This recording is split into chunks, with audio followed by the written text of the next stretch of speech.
Coucou à toi cher ami, je suis très heureux de te retrouver pour continuer cette belle série sur ce que Dieu ne peut pas faire. Et oui, cela nous encourage, cela nous fortifie de savoir que Dieu ne peut pas faire certaines choses.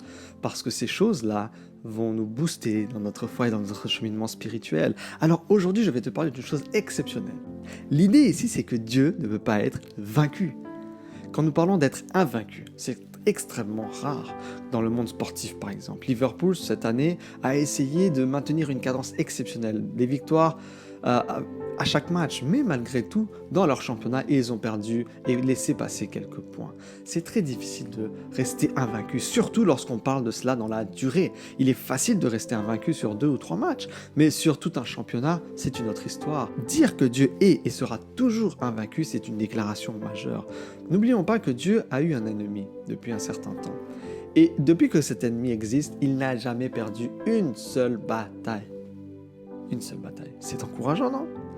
Quand vous regardez dans la Bible, vous pouvez trouver plein d'épisodes où Satan va essayer à maintes reprises de saboter Dieu. Il va essayer à maintes reprises d'empêcher Jésus de naître. Il va empêcher à maintes reprises d'empêcher Jésus de parvenir à sa finalité dans sa mission ici-bas. Mais malgré toutes ces tentatives, ça sera toujours un échec. Satan n'arrivera pas. Satan n'arrivera jamais à mettre Dieu à terre. Satan n'arrivera jamais à vaincre Dieu. Il ne l'a jamais fait et il ne le fera jamais. Son Église de Dieu ne sera jamais vaincue, même si Satan déferle sa puissance parce qu'elle appartient à Dieu. Dieu prévaudra toujours, encore et encore. Alors pourquoi ? Pourquoi est-ce que c'est toujours Dieu qui gagne ? Pourquoi est-ce que Dieu est notre champion invaincu ? Eh bien tout simplement parce que personne ne peut égaler sa puissance. En mai 92 par exemple, il y avait 3 astronautes qui ont réussi à attraper un satellite à main nue dans l'espace. Et c'était vraiment une prise historique. Cette capacité de se lancer déjà dans l'espace et ensuite d'attraper à main nue un satellite pesant bien plus qu'un éléphant, ça nous étonne forcément. Mais bien que cela soit étonnant, c'est insignifiant par rapport à la capacité de Dieu. Dieu, il est omnipotent. Alors qu'est-ce que ça veut dire ? Ça veut dire qu'il a la capacité et le pouvoir de faire tout ce qu'il veut. Quand vous regardez le nom même de Dieu, El Shaddai par exemple, El qui parle de Dieu et Shaddai qui nous parle ici de sa toute-puissance, justement, signifie toute-puissance. Et ce nom fait référence vraiment à cette force impressionnante de Dieu. Et Job même va dire dans le chapitre 9, le verset 19, que si on parle de pouvoir, eh bien c'est Dieu qui est le plus fort. Rien, parce qu'il était conscient que toute force absolue ne pouvait appartenir qu'à Dieu seul. Et Isaïe aussi nous dit dans le chapitre 40, il nous parle de cette puissance impressionnante de Dieu. Je t'invite à lire avec moi à partir du verset 15. « Voici, les nations sont comme une goutte d'un seau, elles sont comme la poussière sur une balance. Voici, les îles sont comme une fine poussière qui s'envole. Le Liban ne suffit pas pour le feu, et ses animaux ne suffisent pas pour l'holocauste. » Toutes les nations sont devant lui, comme un rien. Elles ne sont pour lui que néant et vanité. Alors, en quoi cela nous encourage ? Eh bien, parce que lorsque Dieu exerce sa puissance, il le fait sans effort. Il n'est pas plus difficile pour lui de créer un univers que de faire un papillon. Donc, c'est quelque chose d'assez impressionnant. Le Seigneur Dieu peut faire n'importe quoi aussi facilement que n'importe quoi d'autre. Tous ses actes se font sans aucun effort. Il ne dépense pas d'énergie qui doit être reconstituée comme nous. Lorsque je vais faire une course, eh bien, j'ai besoin de récupérer de l'énergie. Non, son autosuffisance l'empêche de regarder en dehors de lui-même pour un renouvellement de force. Tout le pouvoir requis pour faire tout ce qu'il faut réside dans sa plénitude non dimée de son propre être infini, comme disait Tozer. Dieu veut quelque chose, il peut le faire tout de suite. S'il décide de faire ça, il le fait. Il n'a pas besoin de réfléchir, est-ce que je peux le faire ? Il a une capacité d'action aussi infinie qu'une volonté infinie à résoudre. Sa puissance est telle qu'il peut faire tout ce qui lui plaît, donc sans difficulté ni résistance. Il ne peut être contrôlé, il ne peut être retenu, il ne peut être frustré. Parce que la puissance de Dieu est infinie.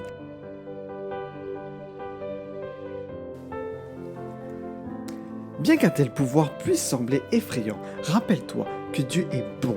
Il peut faire tout selon sa capacité infinie, mais ne fera que les choses, comme on l'a dit, qui seront toujours cohérentes avec lui-même. C'est pourquoi il ne peut pas mentir, c'est pourquoi il ne peut pas tolérer le péché, c'est pourquoi il ne peut pas sauver les pécheurs qui ne veulent pas être sauvés.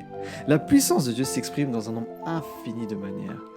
On va prendre juste un exemple parce qu'on n'a pas le temps de regarder tous les exemples possibles, mais rien que la création. Lors de la création, contempler sa création doit nous faire apprécier sa grande puissance. Ce que Dieu crée, il le soutient et il le préserve également.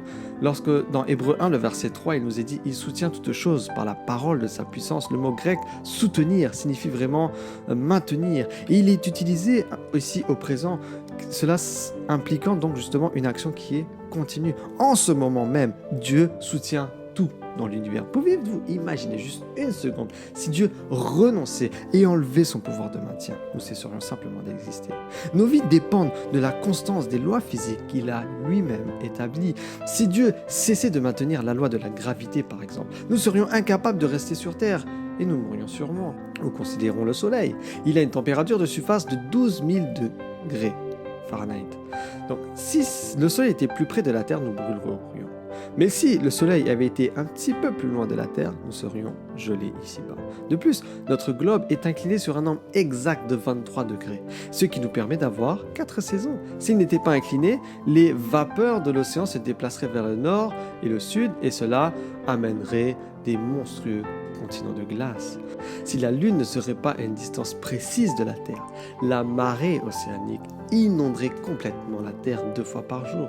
Vous imaginez cela? Si le fond de l'océan glissait simplement de quelques mètres plus profondément, l'équilibre du dioxyde de carbone et de l'oxygène dans l'atmosphère terrestre serait complètement perturbé et aucune vie végétale ou animale ne pourrait exister sur Terre. Les choses n'arrivent pas dans l'univers par accident. Il y a derrière notre Créateur. Dieu le soutient. Il est même le principe de la cohésion. Ce n'est pas un horloger à distance qui a fait le monde et l'a mis en mouvement et ne l'a pas dérangé depuis. Non, la raison pour laquelle l'univers est dans un cosmos et dans un chaos, c'est parce que c'est un système qui est ordonné et fiable, parce que Dieu continue jusqu'à maintenant de le maintenir. Et même si les scientifiques pensent découvrir de nouvelles vérités, ils n'ont fait rien de plus que de découvrir des lois de soutien, entre guillemets, que Dieu utilise depuis toujours pour contrôler la Terre. Aucun scientifique, aucun mathématicien, aucun astronome ne pourrait découvrir quoi que ce soit qui est en dehors du pouvoir de maintien de Dieu, parce qu'il surveille en ce moment même et maintient tous les mouvements de l'univers. Comment Pierre et l'Église ont exprimé cette puissance de Dieu? Ils ont expérimenté la puissance de Dieu à cause de la prière. Et deuxièmement, ils vont expérimenter la puissance de Dieu à cause de la foi.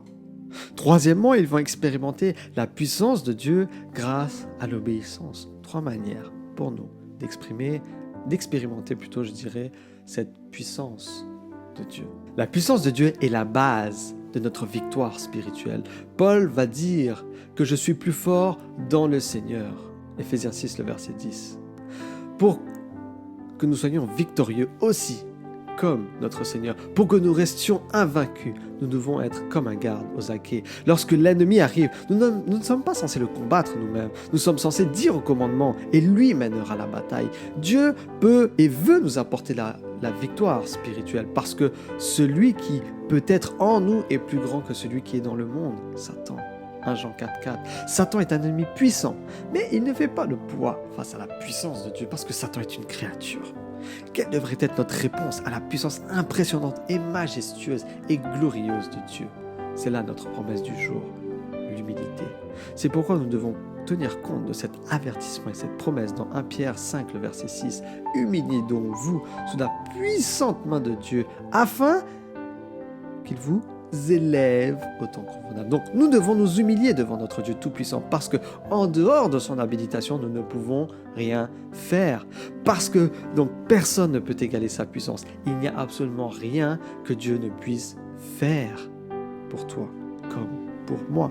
Nous servons un Dieu infini, un Dieu Tout-Puissant. Chaque tentative de vaincre Dieu menée par Satan est un échec. Son but de vaincre et d'empêcher l'évangile de se répandre ne sera jamais réussi parce que le plan de Dieu pour son Église est un plan victorieux et nous devons garder cela toujours à l'esprit. Est-ce que moi, je fais partie de ce plan imbattable de Dieu? Est-ce que moi, je remplis ma mission biblique comme Dieu le souhaite? Est-ce que moi, je suis aussi invaincu que le Dieu que je sers?